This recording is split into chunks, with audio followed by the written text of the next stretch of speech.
Howdy doodly gamerinos, and welcome back to another Tournament After Action Report with me, your host, Joshua Joshi Howard. Today, we're going to be going over the Grand Tournament GT that I went to this last weekend, hosted by Loaded Dice out in Santa Clarita, California. This event ended up being a 6-round GT, and as always, I was playing the Astra Militarum, the Imperial Guard, going into this one, and man, was it a lot of fun. Before we go too far, I do want to give a shout out and a big thank you, of course, to Loaded Dice Games for hosting this one. Anthony and Jonathan were fantastic hosts, and they made sure that we had donuts and pizza every single day, and that really helped a lot since we didn't have to go somewhere else in order to go find other food. They also provided all the terrain, Games Workshop footprints, which they do sell. I will include a link to their website down in the description, and in general, it just makes for a very good time. I feel like they've developed a really strong, really friendly community, and a lot of the people who go out there are just great to play against. So really enjoyed my time going to that. I did have a couple minor frustrations with the event. The first one being that the roster was not revealed until about an hour before list lock came through, and I know the idea was that they didn't want players to be skewing their list too hard to what is going to the event, and just incentivizing take all comers list. But I don't really feel like I've ever seen this be an issue, just because it's the kind of thing where, like, even if you know the players who are going, you don't know what kind of list they're bringing in the first place. I don't really think it's a problem if players like skew into what you know you're expecting to play against, because I do not think it is possible for most players to skew entirely based on what's going through, just because there's going to be a large enough variety of armies and archetypes that you're going to have to play a take all comers list kind of regardless of what you're planning to play. The only other thing, and I know that they've been working on this and it has been getting better, there were a couple of times where there was terrain pieces where it's like, I don't know what this represents, and there's kind of like that constant back and forth between, ooh, do we play based on what the Games Workshop terrain suggestion actually looks like, versus do we play with what the terrain physically is on the board. And there were a couple times where me and my opponents had to be like, hey, I just want to make sure it's like, hey, this footprint is the wall, instead of like playing what the actual terrain was. But I do want to really emphasize that even with these minor frustrations that I had, I would still go again because it was a lot of fun. So with that out of the way, let's go ahead and talk about the list that I brought to this event. Now, it is important to remember that we do not have a lot of data on what the April MFM looked like before going into this. It came out like a week beforehand, just like a couple of days before the rules lock went to just a couple of days before the rules lock went into effect. And to my knowledge, I only knew of one GT that had been played on the MFM prior to that. And I'll be honest, the guard players that went to that, while they did do well, both going for a 1, it wasn't really the style of gameplay that I have really cultivated for myself over the past year or so. That said, of course, I do really strongly recommend having other players, especially players who are stronger than you, look at your list a little bit and kind of give some feedback on places where they think you can improve, especially if you have a large enough model collection to make at least some small adjustments in your list. Obviously, if they say, hey, bring a Baneblade, and you don't have a Baneblade, well, it's like, well, too bad. It's time to go find something else. But usually there's a reason behind the things that they say, and issues that they might perceive in your list are going to be true, kind of regardless of what you can plug the holes with. And knowing what those issues with the list is before you go into a game, knowing what your bad matchups are, will always help a lot. And so with all these caveats out of the way, let's go ahead and talk about what we actually did bring. To this, we brought a lot of the standard things that you see in Guard's list. I brought Gaunt's Ghosts, Lord Solar Leontis as the Warlord, a Militarum Tempestus Command Squad, which I did give an enhancement for Grand Strategist, meaning that the Militarum Tempestus Command, or Tempestor Prime, when he drops down, can give an extra order, and also because he has the Command Rod, he can give 2 orders to his own unit, meaning that they drop down and give themselves take aim and first ring fire, second ring fire, so that they are hitting on 2s, re-rolling 1s always if your opponent is on an objective, re-rolling all hits with sustained, and all of your rapid fire weapons get an extra shot. Makes it for a very killy combo when you drop in and try and take something off of an objective. After that, we had a Platoon Command Squad with a Mortar, 2 tank commanders, of course, with Demolisher battle cannons, Iron Hand Straken, 2 units of 10 Catachan jungle fighters, 1 just hanging out in the backline. One of them was sometimes attached to Colonel Straken, other times I ran them as 2 separate units. 2 units of 10 Attilan Rough Riders. If you're interested in learning more about these, I did do a guide. I will throw it up on screen if I remember to do so. If not, it will be, of course, on my channel about how to play Attilan Rough Riders. But anyway, 2 units of 10 of those, all with hunting lances. The gold lance is a major trap, don't take it. 1 Basilisk, 2 units of 6 Bullgryn with Bullgryn Mauls and Brute Shields, 1 unit of 3 Bullgryn with the same loadout, 2 Cyclops Demolition vehicles, 1 Scout Sentinel with a las cannon, and 1 unit of 10 Tempestus Scions with double melta gun, double plasma gun. All that comes together for 1,995 points of Imperial Guard, and overall, I really liked the way that this list performed. There were a couple times where I did really miss having access to Manticores, which are now 190 points, and I definitely really missed having easy access to Catachan. However, at 120 points, it's hard for me to justify bringing them just because they don't have a lot of damage output, and for 120 points, you can bring 2 squads of guys, which is a very tough sell. With all that said, let's go ahead and talk about the lay of the land for the event a little bit. We knew going into this one that it was going to be we actually kind of expected it to be a 9-round GT with a top cut on day 3 with the top 8, but because of the number of players that ended up signing up, we ended up reducing it to a 6-round GT. We also knew the missions in order were Mission H, the Ritual, Chilling Rain, and Hammer and Anvil, Mission M, Purge the Foe, Chilling Rain, and Crucible of Battle, Mission I, Take and Hold, Hidden Supplies, Hammer and Anvil, Mission L, Scorched Earth, Chilling Rain, Dawn of War, Mission O, Vital Ground, Chilling Rain, and Crucible of Battle, and then lastly, Mission A, Take and Hold, Chilling Rain, and Search and Destroy. I also knew going into it that at this event there were a total of 18 players going into it with a stat check elo of 1,500 or more. Now, of course, I'm sure you all remember that I used to pay a lot of attention to the ITC. I still think that the points per event metric is a pretty strong. It is almost as strong as the stat check elo, and it's actually stronger of a metric looking at players, especially who have not had a lot of time to go to GTs. Or people who are relatively new or just like haven't played a lot of GTs in general, just because elo really does not become a good indicator of how strong you are until you've got about 20 GT games underneath your belt. And at that point, then it starts becoming useful. But if you only have like 1 GT, maybe 2 GTs under your belt, it's usually not a very good indicator of how strong a player is. Or it's going to tell me more about how strong you are as a player, knowing that information, than if I've seen you've played 1 GT where you happen to go 3-2, right? It just doesn't mean a lot. It's not a large enough sample of games for the elo to really mean anything. All that said, there were 18 players who had a stat check elo of 1,500 or more. 4 had something between 1,600 and 1,700, and only 1 player, Forrest Phantom, had a stat check elo of 1,825. This meant that overall, while not the strongest of events that I've gone to, I still think that the LA Classic, the last GT that I went to, was the strongest event I've ever gone to. It was definitely a reasonably strong event. Almost everyone here had gone to at least a couple of events before, and that just meant that basically everyone here was somebody that you really needed to take seriously going into it. Also important to note that there were 6 Orc players coming to this event, 5 of which were playing Bully Boys, 1 of which was playing Dread Mob, and after that, the most popular, I believe, was Guard. There were 4 of us who ended up going to this event. And obviously, we had a variety of takes on the different lists that we were bringing just because nobody knew what was good. Additionally, all of the games were going to be played on Games Workshop terrain standards.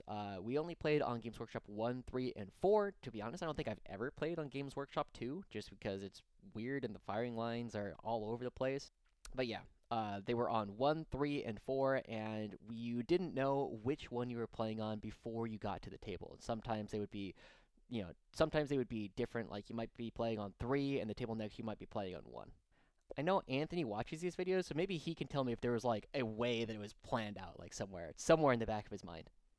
So with that out of the way, let's go ahead and talk about the first round of the tournament that I played up against Jeff and his Thousand Sons. And one of the things that Jeff told me about the Thousand Sons that I think has really stuck in my brain is that when you're playing Thousand Sons, you can do anything, but you can't do everything. And that is one of the things that has really stuck out to me as someone trying to play up against Thousand Sons, is if you give them too many things that they need to deal with, they usually can't deal with all of them.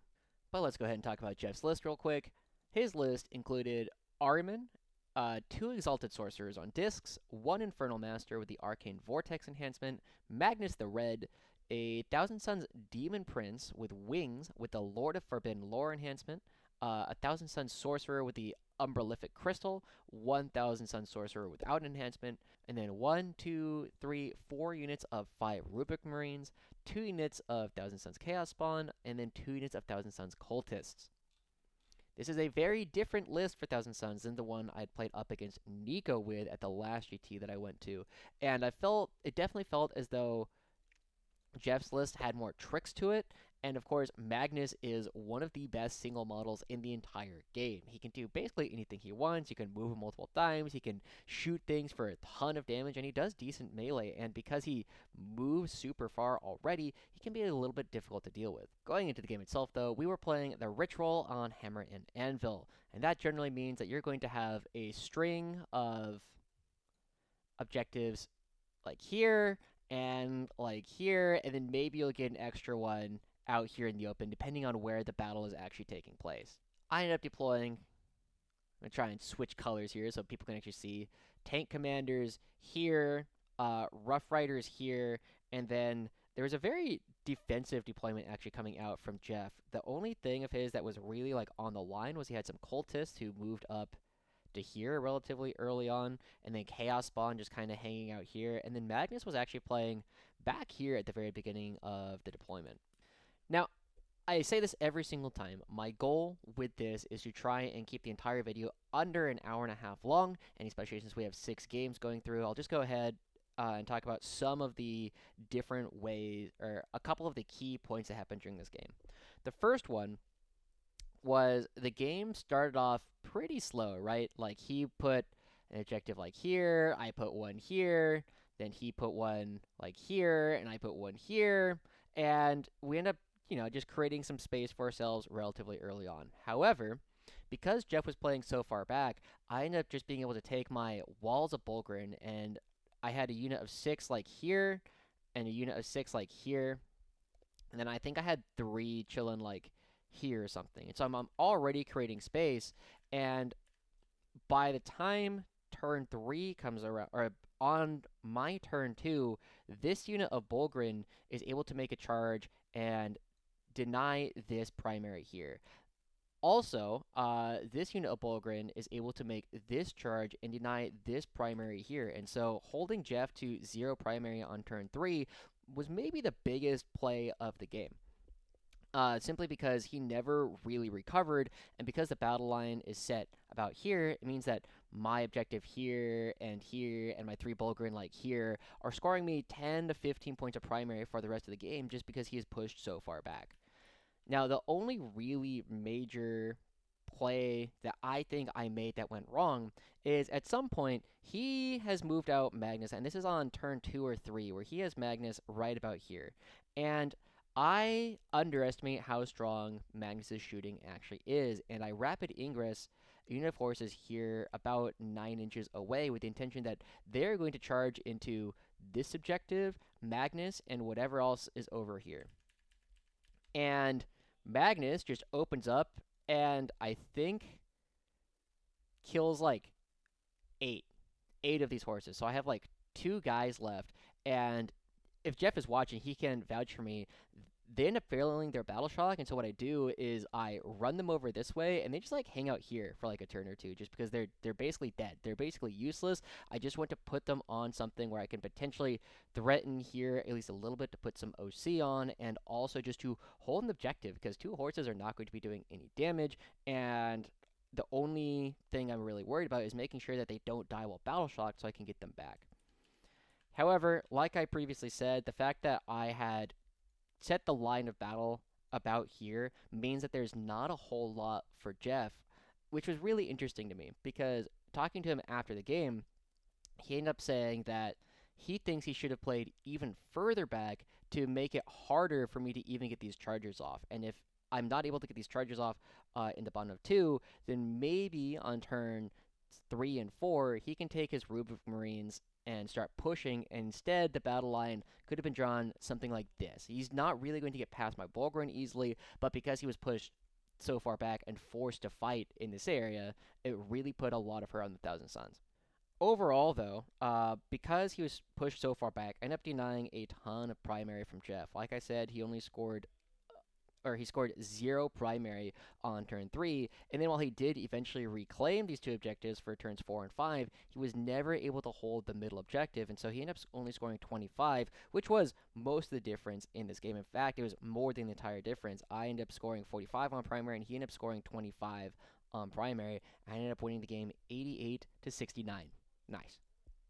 So with a win under our belt, we go ahead and start looking at game 2, where we played up against Keith and his Adepta Sororitas, the sisters. And this was my first time playing up against sisters, and we were playing this one on Purge the Foe, which actually meant that it was a okay mission for me, simply because Purge the Foe is usually one of Guard's toughest primary missions, just because we usually bring more things than our opponent, and it's hard for us to keep them alive. So your opponent is going to be scoring kill more a lot. And I actually think that this is something that Keith did really well throughout the course of the game, is he was consistently killing more than I was. But let's go ahead and talk about the list that he was bringing. He brought a Canoness with the enhancement Blade of St. Eleanor, a Demonifuge, I don't know what that is, but he had one, St. Celestine, Triumph of St. Catherine, 1 unit of 10 Battle Sisters, 1 Immolator, 1 Rhino, 2 units of 10 Arcoflagellants, 3 Castigators, 1 unit of Sacrosaunts, 2 Penitent Engines, 2 units of 5 Seraphim, 1 unit of 5 Zephyrim, and 1 unit of 10 Zephyrim. One of the things that I know about sisters is they tend to bring a lot of cheap trash, right? In a similar way to Guard, however, their cheap trash tends to be even faster than ours is, simply because a lot of it has the fly keyword or fly infantry, so Zephyrim and Seraphim can move very quickly on the board, be anywhere that they want, and they don't really care about move blocks very much.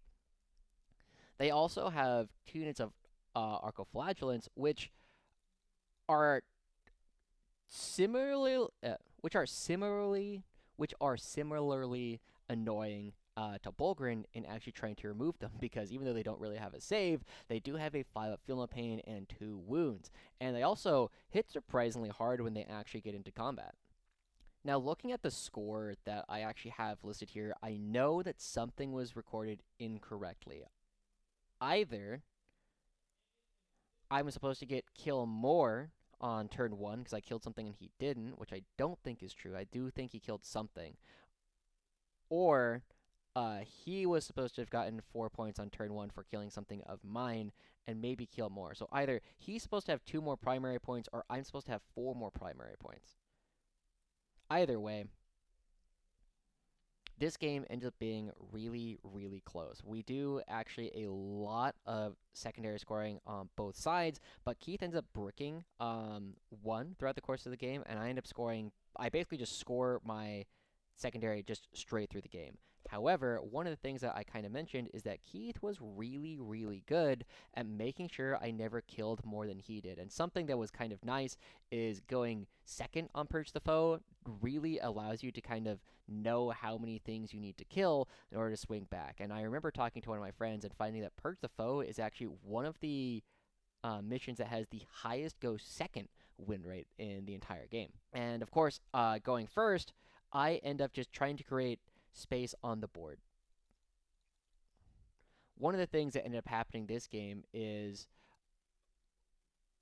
I was mostly playing for this one, and Keith was mostly playing for this one, which was a bit unusual. And crucially, this one just kind of had a melee on it for a long part of the game, but because it is a hold 1, hold more, so yeah. But because it is hold 1, hold more, as long as your opponent doesn't hold this middle one on there at the beginning of their turn, it kind of doesn't matter. You're going to be stopping people from holding more for most of the game. And the only time you really see hold more come up often, in my experience, is whoever goes second will usually have a 4-point primary advantage just because they can hold more at the end of the game instead of at the beginning of their turn. One of the biggest moments in this game is at some point, I believe it's on turn 2 or 3, Keith brings in Arcoflagellants over here, and they are able to move here, which is uncomfortably close to the castle that, of course, as a Guard player, is my right to set up behind this big ol' L. And I needed to make sure that this unit of Arcos was dead. And so what I ended up doing is I had a tank commander, I believe, one here and another one like here, whose entire point was that they were going to open fire on this unit of Arcos. And the unit of Arcos dies faster than I had expected, which was both good and bad. Because the bad part was that this tank commander, because it had set up to make sure that it could contribute to this fight, didn't have any other targets on the board. And so I lost an entire unit, or I lost an entire turn of activations on this, which could have been a big deal because the tank commander could have killed a castigator or an immolator that was hanging out here just to make sure that we actually had a way to kill things and severely reduce Keith's killing power in turns 2, 3, 4, and even 5. Because he ended up having like all 4 of his tanks strung out something like this by the time that turn 5 actually started, which meant that he was able to create enough space. All of this was able to move kind of along this way and actually participate in the game. But because the tank commander lost an entire turn of shooting, because I under or overestimated how much I needed to actually roll to kill these Arcoflagellants, ended up being a really tough time. And it meant that there was a lot of times Keith ended up killing more on turns 2, 3, and 4, and then also possibly 1. But again, there was some kerfuffle with our scorekeeping on turn 1. But either way, what this game ended up coming down to was the secondary draws at the very end of the game. Because going into his turn 5, Keith had 67 points to my 86. Now, naturally, he was going to score 12 of those from holding 1, holding more, and killing 1, right? That put him at 79 points to my 86. However, he was also holding on to air denial, and I just did not have enough things left on the board to hold the middle, which I had denied from him on turn 4, so he was going to score another 5. Meaning that he needed to draw 1, a secondary that he could score, and or kill more than I did. And I believe I had killed like 3 things going into turn 5, or going into his turn 5. And looking at what was left, of the things that Keith still had available, he had Assassination, Bring It Down, which were very doable because I had a tank commander hanging out something like this, right? And with all of his tanks here, they could put enough shooting in, they could have killed it. And I believe they ended up killing it anyway. Capture Enemy Outpost, which was never happening. Cleanse, which would have been an easy couple of points here and here. Defend Stronghold, which he could have gotten here. Deploy Teleport Homer, which he could have gotten for 3 easily. Engage on all fronts, which he could have easily done as well. And Investigate Signals, which he probably only would have gotten 2 points on. So realistically, Keith had enough of his good secondaries still left that he was always going to win this game. It became a situation where I had pulled out Colonel Straken, and he was chilling about here because he had wanted to consider a charge into stuff over here, and he became an easy target for whatever his girls with Meltas are in order to take him out. Instead, what I wish I had done is left Colonel Straken back here such that his tanks and whatever that was over here would have to start shooting at horses down this way, which was not a guaranteed kill for him. And so I probably could have held him a little bit closer.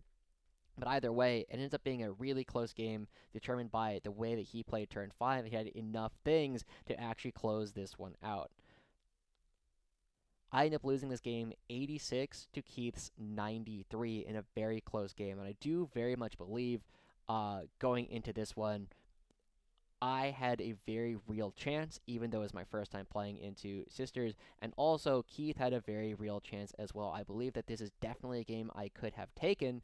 But, like I said, because I lost a turn of shooting on my tank commander, because I brought Colonel Straken out and he died, it ended up being a very tough position. I also think that had I gone second, I had a very real chance of bringing this one back as well, simply because I could plan my turns around how many things I needed to kill a little bit better. But can't really do anything about choosing who goes first or second. That's a die roll, which I do not have any control over. I can only control my tank commanders and how I move on the board, and I definitely think that's a mistake that ended up costing me the game.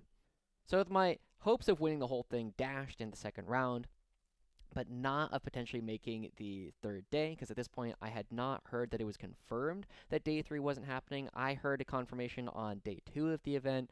I went into Tyler and his Orks, and I remember playing Tyler at the last GT hosted by Loaded Dice, and I actually played up against him in the first round. I gotta say, I had a little bit of OCD at the beginning based on how the terrain was set up, and as you will kind of see, the terrain that was on the board and the terrain that's in the quote unquote GW suggestion are not quite the same. And so we had a lot of little moments during the game where I was like, hey, what exactly is this terrain supposed to look like? Where can people stand? Like, where can they be seen from?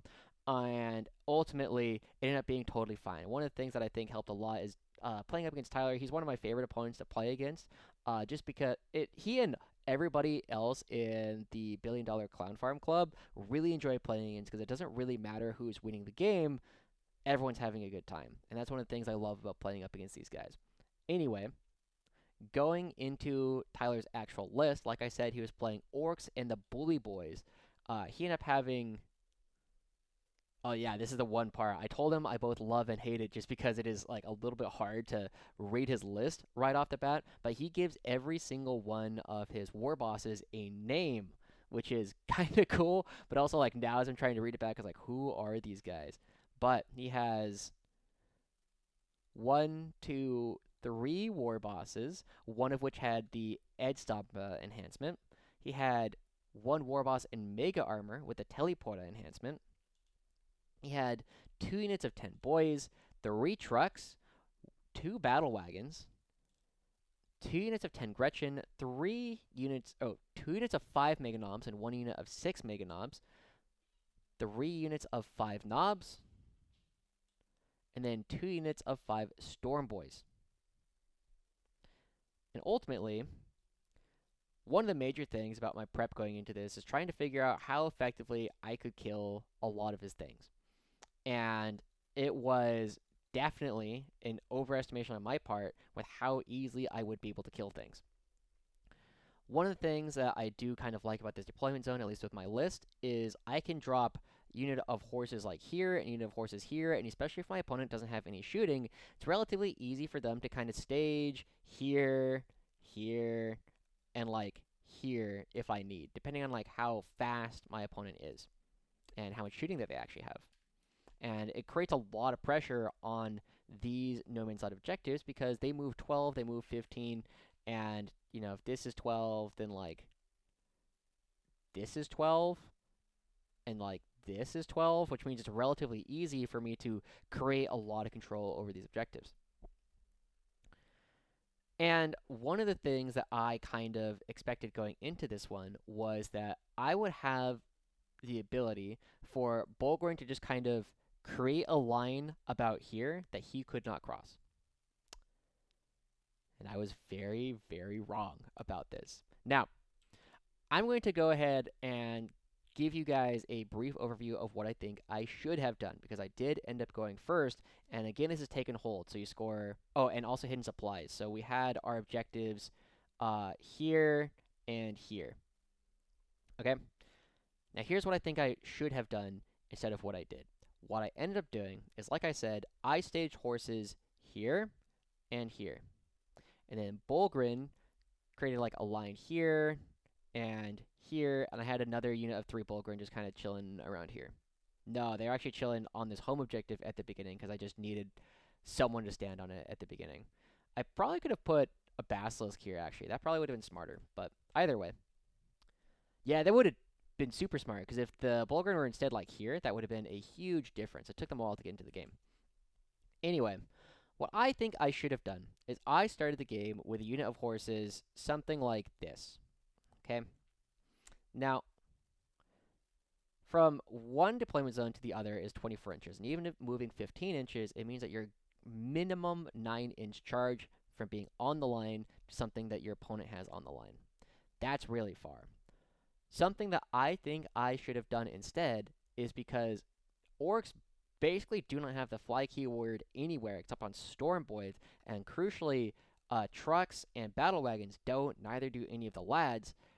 If I had taken this unit and moved, and advanced it, let's say I get an average of like 19 inches, that means this unit of horses on turn 1 can create a wall, something like this. They're never going to get to charge because I can't advance and charge. But if I just hold my opponent back, prevent him from creating easy staging points like over here, and push him back here as well, it creates a lot more time for me to create space. And going first means that I will always have enough CP to res them.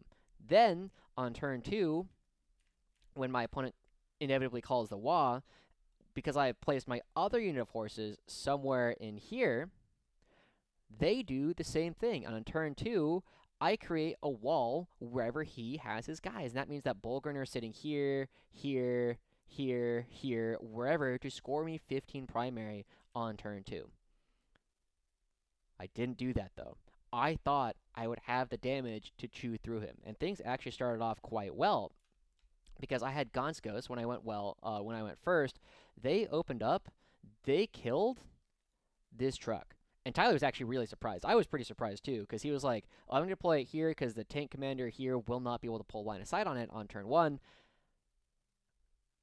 And Gaunt's Ghost, I mean, Try Again Bragg just opened up and kills a truck. Then I have another tank commander that's about here. It moves to here, and it also kills a truck here on turn 1. And I'm thinking, great, we've cut out a lot of my opponent's mobility. Tyler can't move very well. However, Tyler is going to slaughter me this game. And what ends up happening is, even though I go first and kill some of his mobility, on turn 2, or his turn 1, he ends up staging like a battle wagon like here, and creates some space. And I'm rather worried, because I know that my horses that are staged like here and here can't really do a whole lot of damage, and especially when Tyler calls the Wa on turn 2, and then again on turn 3, I'm not going to be able to do enough damage. And he's able to punch through this line of Bullgryn and this line of Bullgryn by the bottom of turn 3, because he just has enough mobility. This is maybe my second opportunity where I could have been more aggressive, perhaps, where I instead take all of these Bullgryn that I had like here, and just charge them into battle wagons, knowing that I'm not going to do any damage, but if I can prevent this battle wagon from disgorging guys and just coming over here and coming over here because they can't disembark and they can't walk through my guys, maybe that's the play. But this was the kind of thing where I'm still of the opinion where I'm like, I'm going to try and kill him. I'm going to try and kill things as they come to me. I'm going to sit guys here, here, and here, or like be able to go to any of them, try and take them. And I was just very wrong. Like, I could not hold on to those points. He had way too much mobility on turn 2 because I didn't create these walls. And I messaged him afterwards, and I think the plan that I have come up with you now was probably my only way to have won this, because after this, I was held to this objective pretty much the entire game. I ended up scoring like this and this on turn 2, and that was all the primary I really scored for the rest of the game. I did fine on secondaries. I actually tied Tyler on secondaries, but he just slaughtered me on primary the entire time, because on turn 2 and 3, having all of his guys have access to advance and charge, and Bullgryn not being able to do so, I ended up being in a really tough spot. Oh, the other thing is, if you kind of look at the terrain from the previous thing, there's like a wall like here, something like that, you know, the bunker. I ended up, there's a situation where he had like mega knobs, something like this, and I had my horses only able to get like five horses in, because they just got bunched up on the wall and they couldn't go through. And that was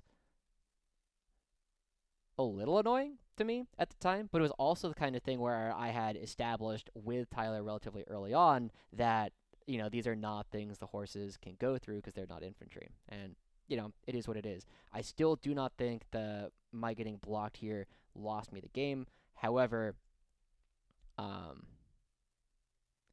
I still, to this, like, even now, do not think that this cost me the game. It was just, like, a minor annoyance during the game, just because, like you can kind of see, it did not match my expectations of what the terrain was going to look like.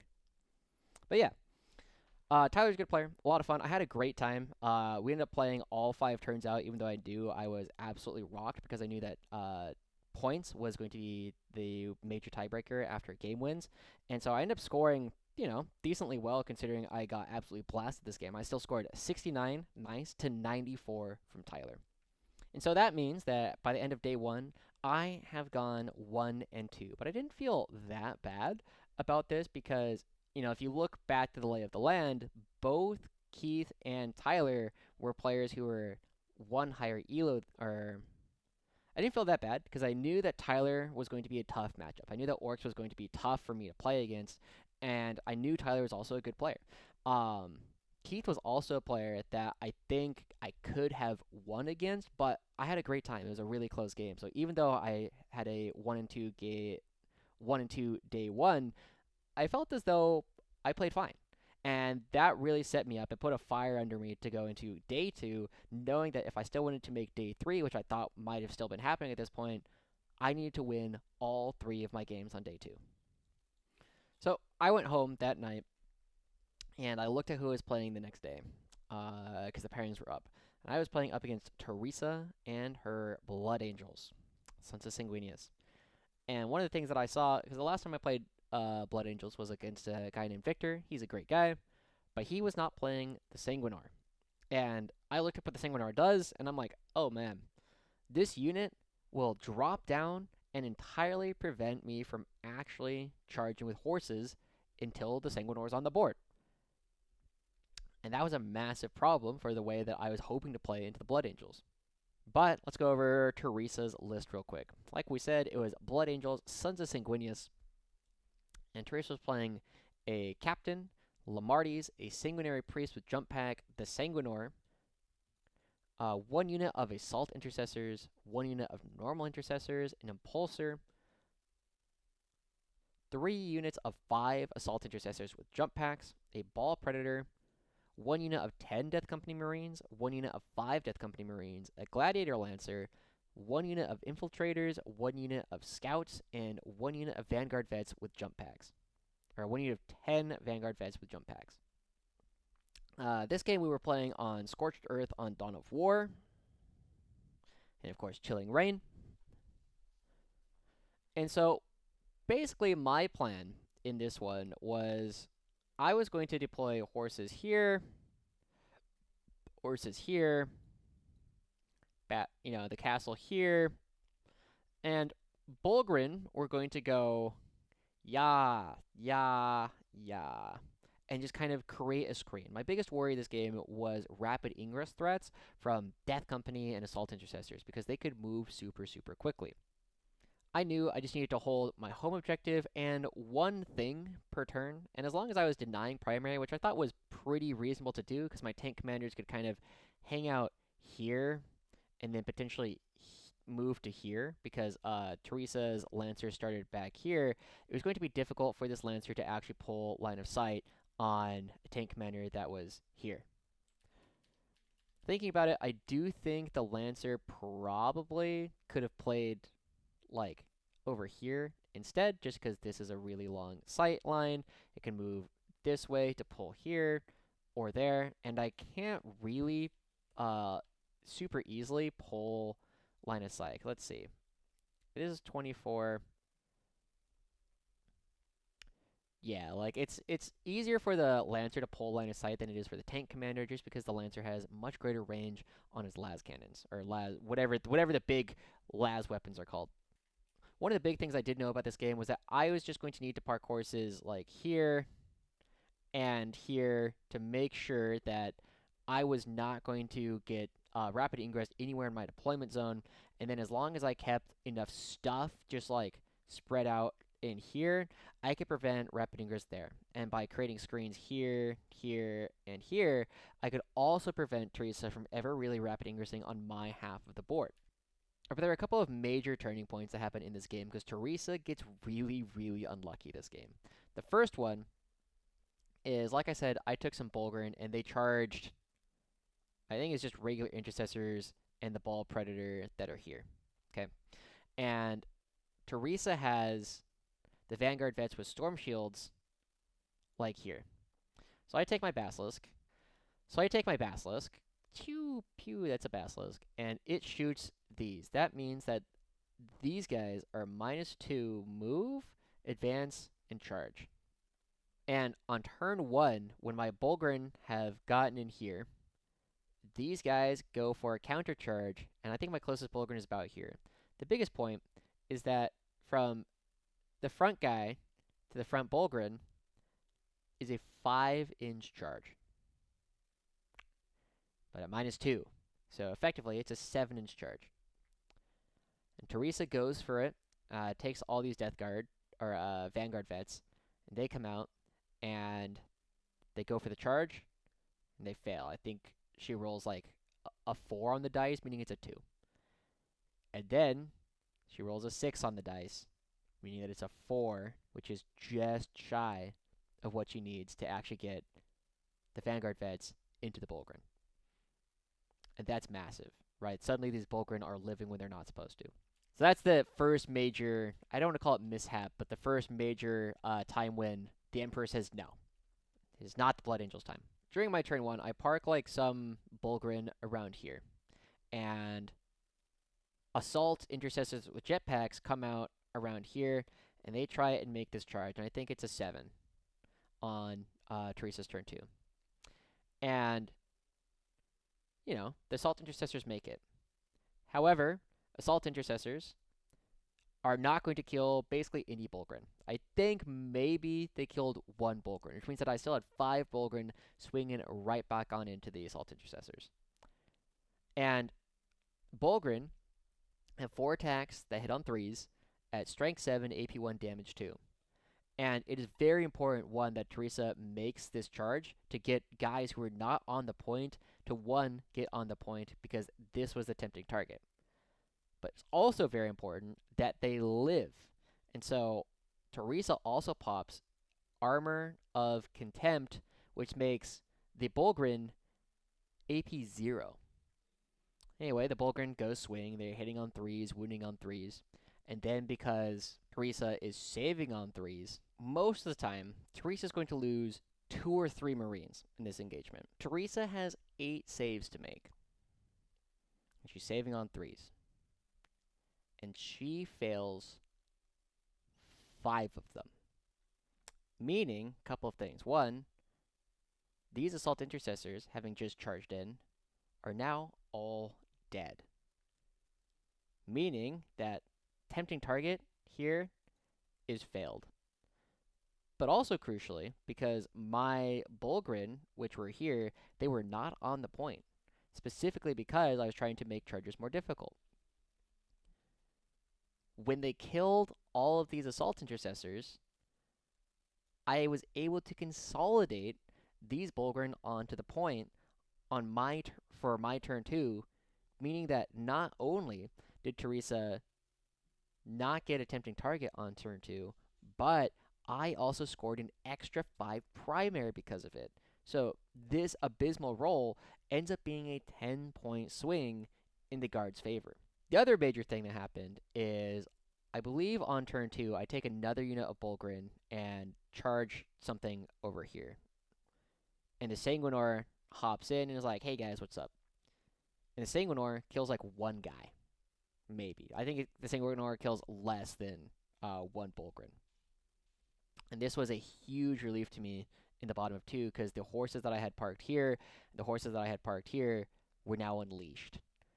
They could go anywhere they wanted, and because I was going second, it meant that I got to see where all of Teresa's reserves were going to be coming in, unless she wanted to hold them and hold herself to a rapid ingressing on my turn 3, which is the bottom of 3, which is never a good position to be in, because oftentimes it means that you're going to rapid ingress guys back here anyway. And between all of this, Teresa ended up kind of running out of things relatively quickly. Tank commanders ended up blowing up all the Vanguard vets that were here. Bullgryn just held on to this point for basically the rest of the game. In fact, I ended up burning this one. Later on, I brought in guys back here as they revived, just to threaten this home objective, and that was basically the game. missing this charge and also failing all of the saves here is brutal. And one of those things is recoverable. Both of them happening is absolutely not. So this one I feel is largely a dice victory for me in a lot of ways. I was able to avoid some of the worst things that could have happened and end up winning this one 78 to 45.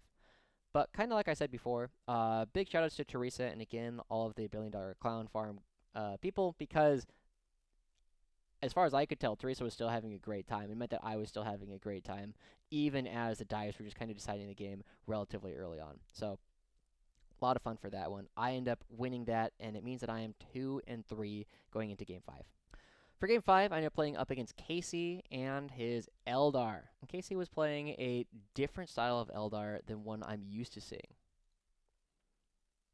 Casey ended up playing an Autarch Wayleaper with the Phoenix Gem, an Avatar of Cain, a Death Jester with the Fate's Messenger enhancement, a Farseer Skyrunner, a Spirit Seer, a unit of 10 Guardian Defenders, 1 unit of 5 Dark Reapers, 2 Falcons, 1 unit of 5 Fire Dragons, 1 unit of 3 Shroud Runners, 1 unit of 5 Striking Scorpions, a Warlock Conclave, Wind Riders, and then a unit of 10 Wraith Blades. We also ended up playing this one on Vital Ground on Crucible of Battle. Now this of course means that there is no objective in the middle of the board. Now based on the previous picture, we did not play with the terrain like that. Basically what we ended up doing for this one, I'll kind of draw it in here, was that this was a solid wall. This was a solid wall. This was solid wall.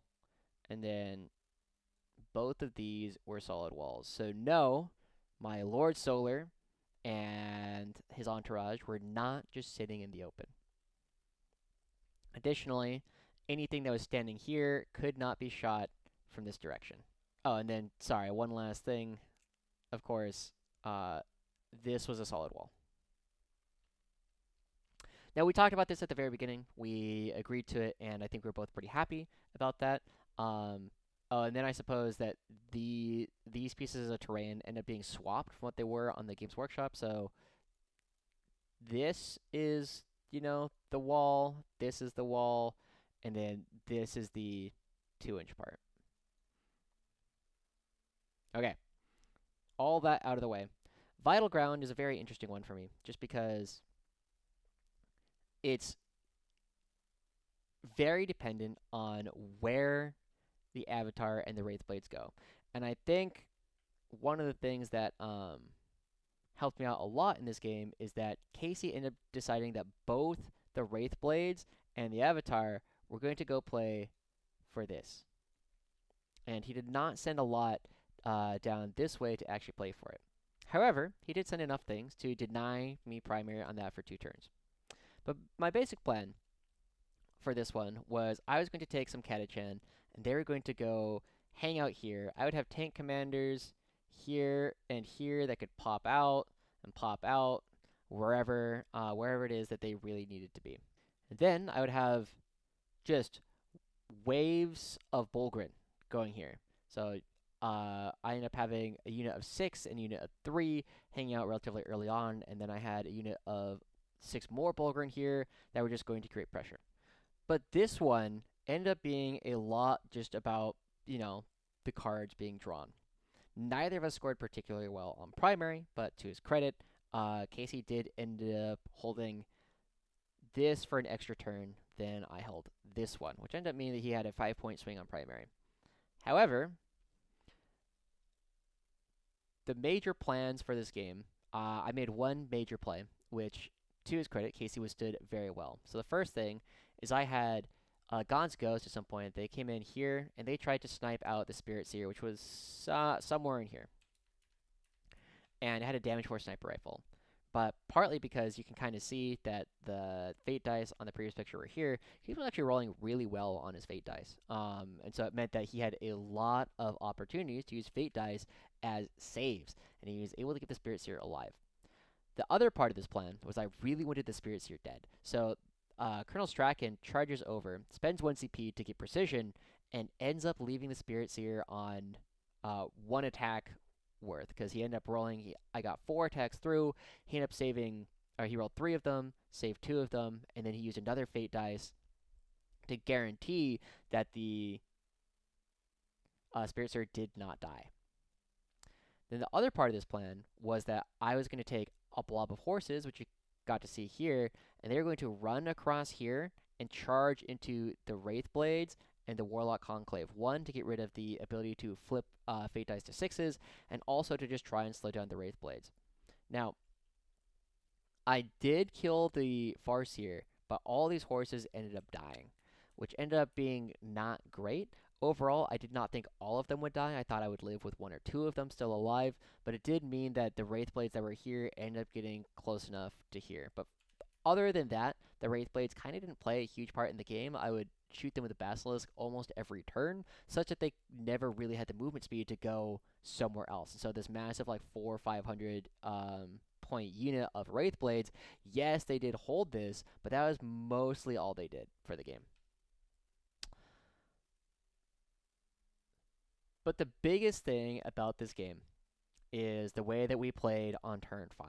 So going into the bottom of turn 5, Casey was down 61 points to the guard to 47 points for the Eldar. Now, he was going to rather easily get this and this on his primary, so he was going to get 7 points on that, which means that he was going to have 54 points to my 61. So he needed to score both secondaries or take an objective from me. And going into the bottom of 5, I had Lord Solar's unit who was still here, and I'd parked a Catachan unit here for like, this is like 12 OC, and this is like 20. He had the Avatar, something like this, which is like 5 OC, right?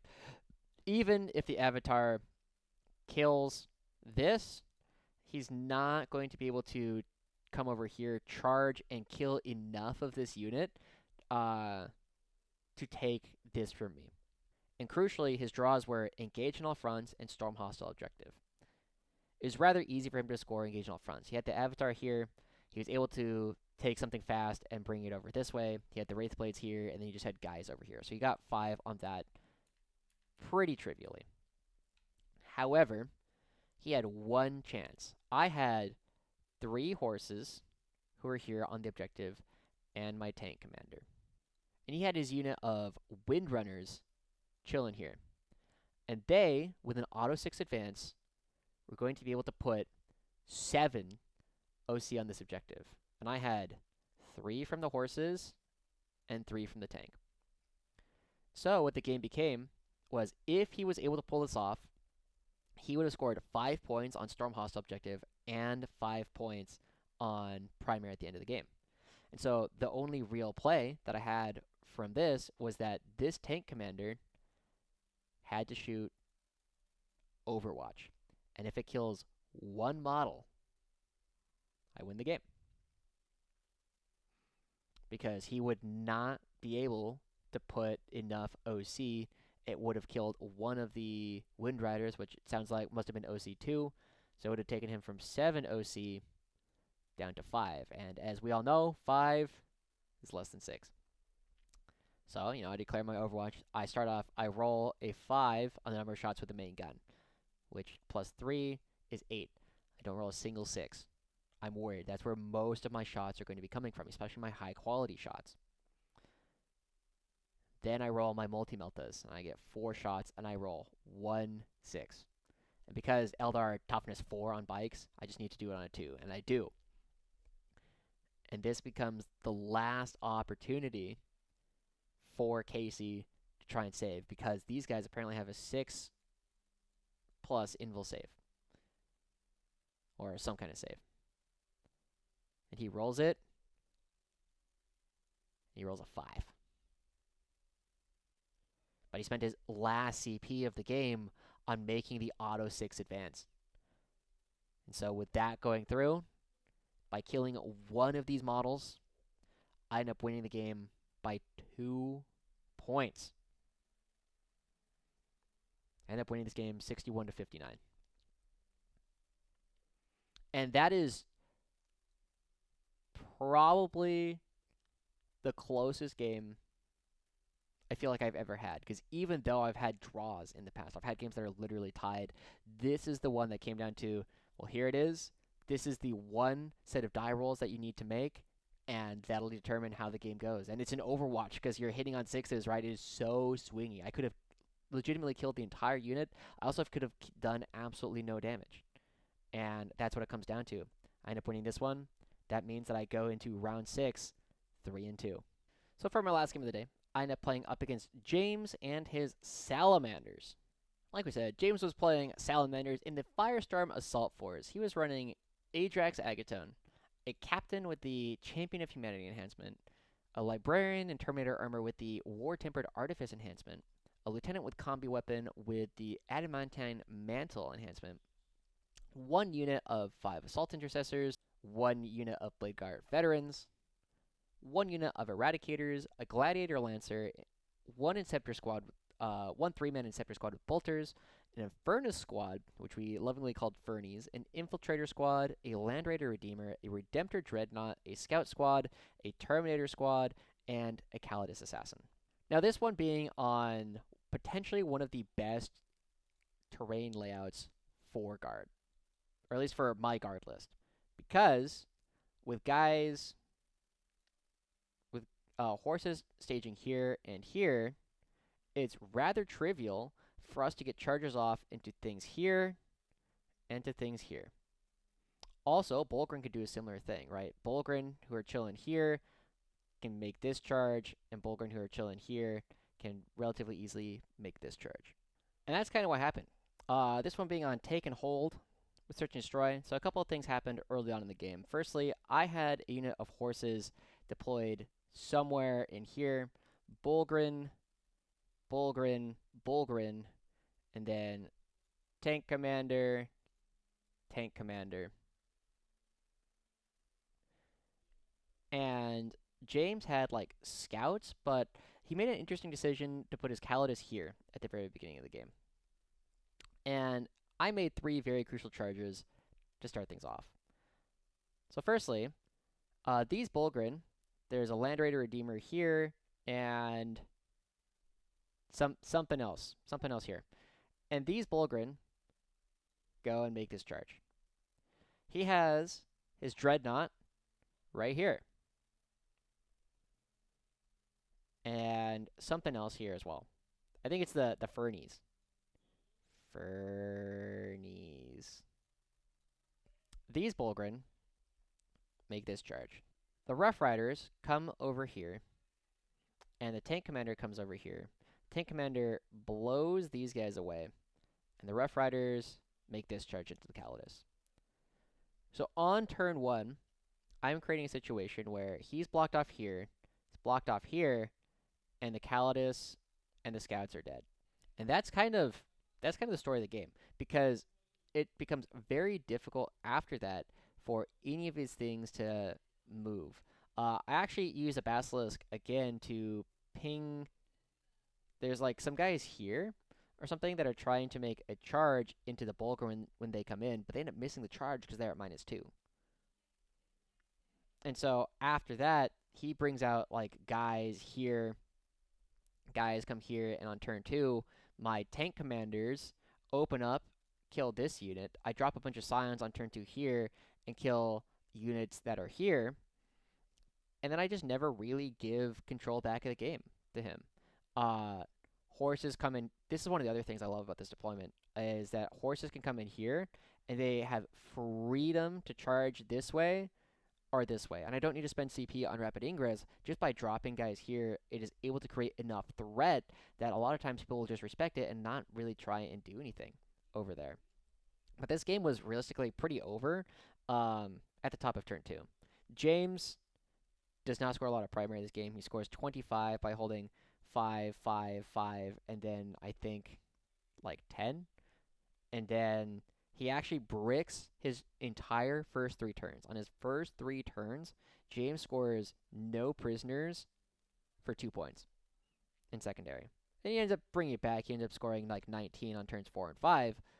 But because he's so far down on primary, he's so far down on secondary, this really wasn't much of a game. But did really enjoy talking to James. I've played him before in the past at a Loaded Dice RTT, which I think was one of the first videos that I did on this channel, and that was it. Now, funny thing, or the end score for this one was 93 to the guard to 56 for the Salamanders. Now, funny thing about James's tournament this time, there were 4 guard players at the tournament, and James played every single one of us. In order, James beat Steven, he beat Omar, and then he beat Jonathan and all their guard players. And then he played me. And James's 3 wins at this event were all against guard players. And by default, by beating James at this event, it meant that I was best in faction for guard. So with that, I ended up ending this tournament 4-2. And ultimately, that's about what I was hoping / expecting. I thought that I could go 4-2 most of the time, and my goal was really to go 5-1 at this, and at least make day 3, which of course we end up knowing doesn't happen. But it was a great time overall with all the guys coming through. Had a lot of fun. I have no complaints about any of my games. They were all a lot of fun. Had some really close ones, and all of my opponents were a blast to play against. Before we stop talking about this event, let's go ahead and give congratulations where they're due. Congratulations to Jeff Jew and his Orks for going 6-0 at this event. Forrest Fanton, 5-1, getting 2nd place. And Ava Regalado, I'm probably saying that wrong, for getting 3rd at this event as well. So it's Orks, Space Wolves, and Stormlands, and then Space Marines in Ironstorm. And Ava kept talking, was like, oh yeah, there's a lot of Ork players. Cool, I'm going to play my Rep X's and kill them. And it ended up working out really well. Overall, I ended up getting 7th at this event, which, feels pretty good considering the caliber of players who ended up above me at this one. I definitely feel as though I played about a lot better than I did at the last GT, and hopefully I can carry that forward into my next couple of events. For future plans, actually, coming up. So I'm going to be going with my roommate to his first RTT this next weekend at Gamers Haven RTT in Colton, California, out by Riverside in that area. I'm also currently signed up for the Broadside Bash in San Diego at the beginning of June, Hammer of Wrath towards the end of August, and then I'm also currently signed up for Palm Springs Open. I really hope I can go. My biggest worry is that it'll probably be towards the end of playoffs because I do League of Legends commentary as my main thing, where I may not be able to actually go to that one. But those are what I'm currently signed up for. Other future plans, I am planning to do another officer training school at some point this week. If there are still people who are interested in talking about different units and different concepts in the Guard, let me know. Make sure you check out my officer training school on Rough Riders and tell me what you think I should talk about next. So all that said, thanks once again for tuning in. This has been Joshua Joshi Howard. We were talking about the Loaded Dice May the 4th be with you GT, where we got 7th, and we hope to see you guys all next time. Toodaloo.